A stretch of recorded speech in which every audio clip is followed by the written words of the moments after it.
Praise be to God. We are going to continue on the portion of what we were meditating in the previous message, and I continue again from the Gospel of John, 1st chapter and 4th verse. So I was telling you that in the beginning was God, and the Word was with God, and the Word was God. So again we come to the fourth verse. It says the second and third. I already gave an explanation when I was talking about it, and we will see it in the future also. Here we see, in him was life. In whom? Here when John was writing, again I want to touch the first thing what he said. He said, in the beginning was the Word. And I told he was not going to the book of Genesis. John was writing entirely on the revelations that he got about God. We see here it says, in the beginning was the Word. So when he says that Word was God, and he said everything was by him. And again he says, in him was life, in whom he was talking about, I'm continuing, he was talking about the Christ, who is Jesus in flesh. When he was talking about Jesus, he was not talking about just, the body Jesus. He was talking about Christ. And he says, who is this Christ? Christ is the Word of God, who came in flesh, called Jesus. So he says, in him was life. So what has life? The Word had life or has life. I should not put it as a past thing. Even today, the Word of God. So any spoken Word of God. So how much has it life? So if I have to tell, we speak so many thousands of words per day. How many of our words have the real value? But how much value does the Word of God have?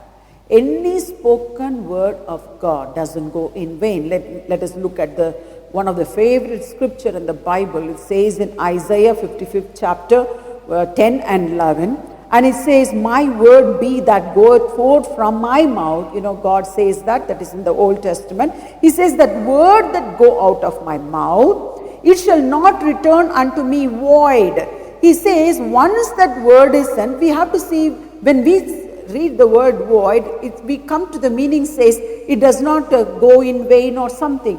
What he says later, he explains about the water, the rainwater that comes. The rainwater that comes and fall on the ground, what it does when it says it does not go back to God. No, it does not go, I won't come to some of the scientific things saying that the water evaporates and goes to the cloud. I'm not coming to the cloud thing. So God is explaining that it's like a rainwater that comes and falls on the field, and it gives the wetness to the field, and the crop comes out and all that. So there is production in the water. So in the same way he says, the word that comes out of my mouth, it shall not return unto me void, or that is without ever doing anything, but it shall accomplish that which I please. So whatever purpose the word is sent. Talking about Jesus Christ, he came in flesh and took a form of a servant. That form who came in the Word had to go through a process of temptations and testing. Either this Jesus will, the flesh will manifest.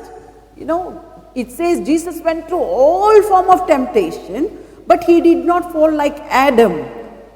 Adam was also in the image of God. I'll come to that later on. But here it says it talks about Isaiah 51, 10 and 11 about the Word of God. And it does what the Word does. The Word has so much life, it can do everything what God pleases. And it shall prosper in the things whereto I sent it. So what is any word that, I explained the meaning for word in the second portion of my message. I said a word is something that has a meaning. So that is called word.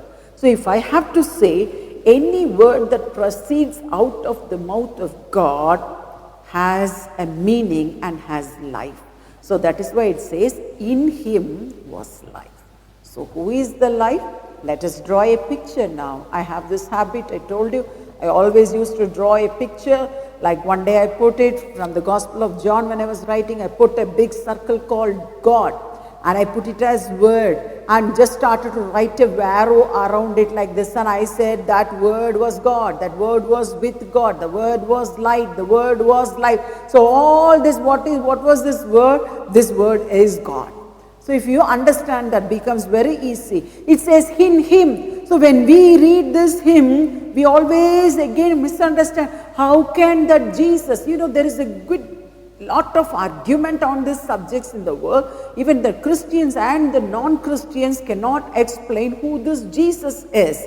And they take all vague questions and vulgar questions that really hurts the biblical, biblical reality. Okay. I am not saying theology.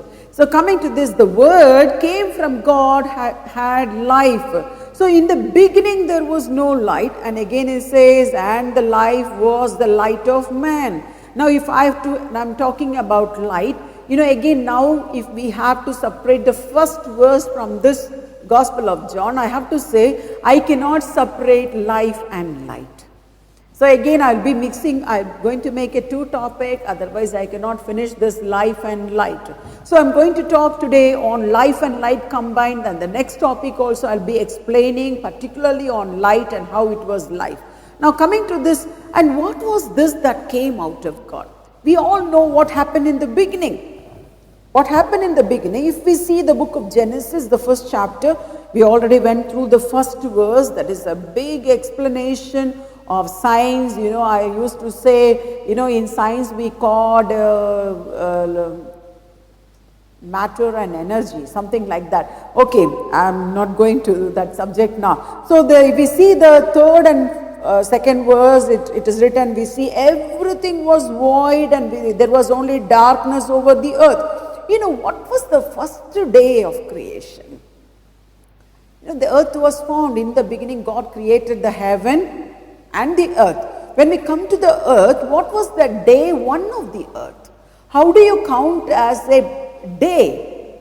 Without light, the years are not counted. So even science, if you go to the scientific, how they calculate the years is they calculate it as the light years.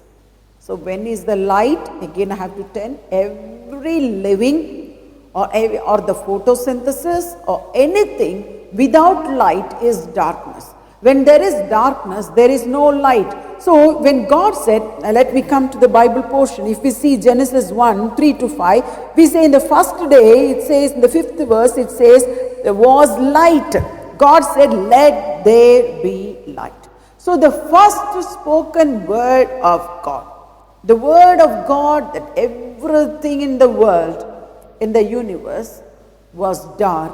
And when God had to create, or I say recreate this world, what he had to do? Everything was void, everything was, all in ashes, and that was void. And when was only darkness, the first thing God said, let there be light. So we have to think a very simple thing. If you see again, if I have to go to the second day of creation, was the heaven, it says the earth was not it, and the second day the same God said, the word he says, second day heaven was created, and the third day earth was created, the fourth day grass was created. I have to come, it's a very deep explanation. Only on the 5th day, the sun, moon, stars and all the galaxies was created. So where did this light come from? Where did this light come from? Have we imagined any time from where the light came from? Maybe you can quote many scriptures. We say that, yeah, we all know the scriptures where it says, he was the light, the word was the light. So the first creation, when God said there was nothing on the face of the earth, there was only darkness, and the absence of light was darkness. And again, if we have to go through all the scriptures, we have to see. Now I have to tell you, how can we say that Jesus or the word was life? And it says in John 9 and 5, as long as I am in the world, I am the light of the world. And again we have to explain the life. What did Jesus say? He said if the word, about the word, it says in Revelation 21 and 23, it says, even at the end, when the earth pass away, when there is no sun or moon or everything will vanish once again. Once again I will shake the earth, heaven and the earth. That's what is in the scripture.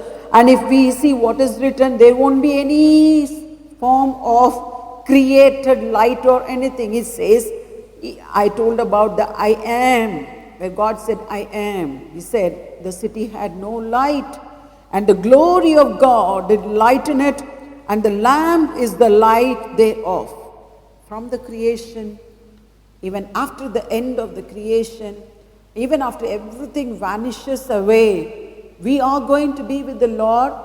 If you are going to be with the Lord, you are going to enjoy the creation. We are going to enjoy the light of the Lord, and we have life in that light, and we will live forever and ever in the life that is in us, in a spirit form, in a transformed body, not the earthly body. The flesh and this blood will not inherit heaven, but the life will inherit heaven. That life is not our own, it is from the Lord, it is from the Word, and it is from the Lord Jesus Christ, and we are going to live for eternity. The hope of the gospel, as a preacher and as a servant of God, God gave me a revelation how I'm going to be, in the last days, and that was mind-blowing. Only one thing I want to tell you. I was so disappointed in the ministry in the year 99. I thought I will quit the ministry. And that day, the Lord took me to heaven. I'm not going to explain you all the things. And I was going from a little light to higher light and light and light and light. The place I entered was so much of glory in it. I didn't see any sun or moon in it. And I saw, even when I saw my transformed body, I was shocked to see how I looked, almost when I was 19 years old, the same height, the same personality, and the glory of God that was in my face, and how all I looked, that amazed me. Whatever I see in the book of Revelations, all the crowns and all this was there. I was not just thrilled about all the crowns and everything. I was looking at my face, such a glory of God. So I made a decision, what come may in my life, I'm going to serve God till the end of my life, till the last breath that is given in my nostril, just to carry the light of God. So my friends, today if we seek, I can quote so many other scriptures also. Malachi 4 and 2, it says, called the Son of Righteousness. It says, arise with healing in his wings, and we will walk in light. That's what we have to believe today. And the gospel, is 1 John 5, 1 to 7 also says, God is light. God is the light. And again, we have to explain that if we talk about light, we cannot just concentrate on the life that is in me or the life that was in Jesus came from the Word. Because of that Word, that if we talk about darkness, I always compare to the earth. The earth was without form, or earth was without void, useless. There was only darkness. So if God had to bring something life into this world again, it was the word that came out of God that brought light. And after that, light came into this word. And so again, we have to understand what I already preached. It says everything was by him. So, Christ was the Word, was the first thing that came into this world that was full of darkness. And he says, as long as I am in this world. So when Jesus left this, if we always again don't think about just our mind like, flesh, we think out of flesh. Oh, Jesus is not there in this world. Jesus said, it's good thing I go. He said, good thing I go. And he said, if I go, it is profitable for everyone. Because when I go, I will send you the Comforter. Now today, the period of Jesus' ministry on this world was for a short time. He lived only for a very short time on this earth, 33 and a half years. And during this 33 and a half years, his ministry was only 3.5 years. But this 3.5 years of ministry, how he became the light of the world was just obeying. The flesh of Jesus was obedient to the Spirit that is in him. or the Christ is in him, and he followed all the leading of the Christ, and being in a human form without sin, he was transformed to glory, and when he was transformed in the resurrected body and seated on the right hand of the Father, he sent us the Holy Spirit. Now, do you call the Holy Spirit as a different person? You can call him. That's what the Bible says in the book of Romans. If the same Spirit of Christ that resurrected Jesus from the dead, so we have to understand, is in you. So what spirit we have today? What spirit are we having today? Do you think that the Holy Spirit is a different person? The Holy Spirit, you can call it as the Spirit of God, no problem. You can call it as the Word of God, no problem. You can call it the Spirit of Christ, or you call it the Spirit of Jesus Christ today, no problem at all. God does not have a problem. Once again, I want to tell you, you cannot name my spirit. You cannot name that Preetha, the spirit of Preetha is different. No, the spirit what I carry carries my name. But only one difference I saw in the Bible when God spoke about John the Baptist, when people asked him, the Elijah should come again. Jesus said he has already come. And what is that explanation? People confuse it. Oh, he has to come again in flesh. Yes, he has to come again in flesh. But if you see the book of what Zechariah or John, not the book of Zechariah, Zechariah the father of John the Baptist said, he said he comes in the power of Elijah. So the spirit of Elijah was in John, but not in flesh. So we have to understand the importance of the difference between the spirit and in flesh. So I don't know what anointing God has given me, but only thing I know is it's the anointing from God. It's not an anointing of man. When God told to Moses, Moses, I will take off the anointing from you and put it. Do you think God took something from Moses? No, it was the same spirit that Moses carried. God wanted, because of they had to have a unity, and this is a very big subject, my favorite subject of the Holy Spirit. So I'm not going to explain more on this. Just you have to understand, in the beginning there was no life at all on this earth. So if the Word is the life of everything, so the life that came into the Word was the light in the beginning, and the word that proceeded out of the Father, the first word was, let there be light, even before the sun or the moon was created. So spiritually speaking, just Jesus coming to the second part of the New Testament, when John was writing about the light, he did not write about the Genesis light what we read. He is talking about the spiritual light that came into this world, that people who are in darkness can be lightened. The lifeless life of the people. What lifeless? Yes, we have the breath in our nostril, but the life of human being were darkened without the presence of God or the Spirit of God, or going away or astray from Him. So the Gospel of John 4:16 says, they sat in darkness, saw great light.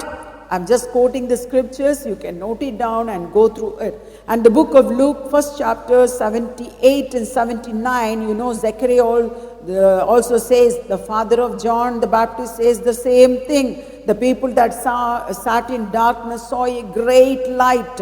And Luke 2:32, it's written about again Jesus Christ. It says a light to lighten the Gentile. So all this light we are seeing in a spiritual sense, and I'm going to explain it in the last part also. And it says Revelation 22, I think I already gave you, and the 16th verse also says, and the bright and the morning star. So Jesus is the bright and the morning star. So today we can, again I come to the explanation of Genesis and the Gospel of John. In the Old Testament, I always call it like that in my interpretation. So in the Old Testament, it was all, if you see the law, from the time of Adam, after the fall of Adam only, there was a law. Before that, there was no law. When Adam fell and when he sinned, we see the next generation giving an offering of blood. That is a revelation how Adam had about the blood and all these things. And if we see, after that only law came. So the Old Testament was completely everything was in the flesh in the sense you have to sacrifice an animal.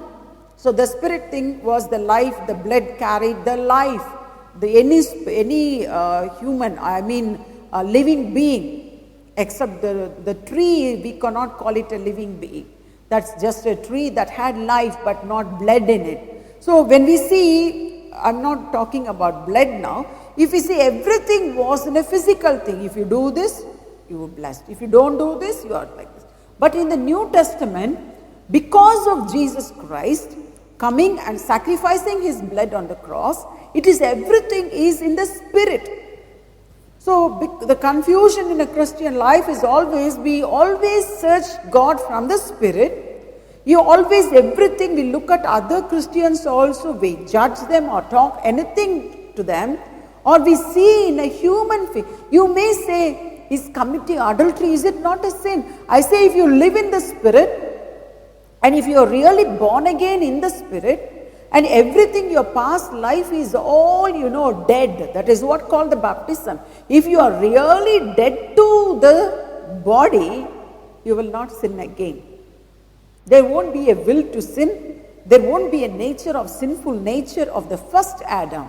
But if we are born in the second Adam, we are totally, the day you are totally transformed in the spirit, you are no more called by your outward human form.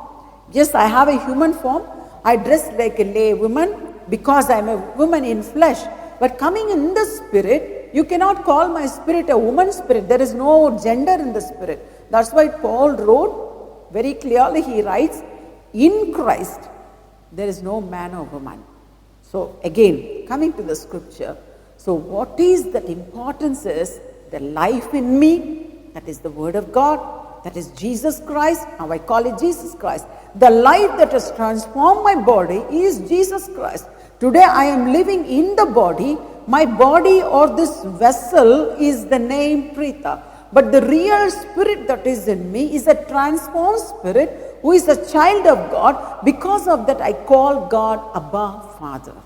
The life that he has given me and also adopted me as because of his son, the likeness of his son, as his son, not daughter. I am a son to God. You are a son of God if you have adopted Jesus Christ as your Savior and really born again and transformed in the image of God. And if you live in the Spirit, if you walk in the Spirit, if you sing in the Spirit, and you do everything because of who you are in Christ, you are not in condemnation. So don't take the teaching of grace teaching as something, super teaching where we can live however we want and stay. No, we are not at all transformed. We just get a water baptism, but not the baptism of real Christ that has to live in us. So let us all get baptized with the real Spirit of God when he dwells in us, and when we are transformed and we have a new life, and this life lives forever, for eternity and eternity. The world may pass away. We are getting all the bad news today in the world, and today I changed my WhatsApp status after so long because of some revelations that I got. I put the word, my status is Maranatha, oh come Lord. Okay, so today don't be afraid. There's nothing to be afraid. We have a glorious life in Christ. And listen the other parts of the other three portions of what I'm going to tell you. At the end of the message, you will really be blessed. God bless you.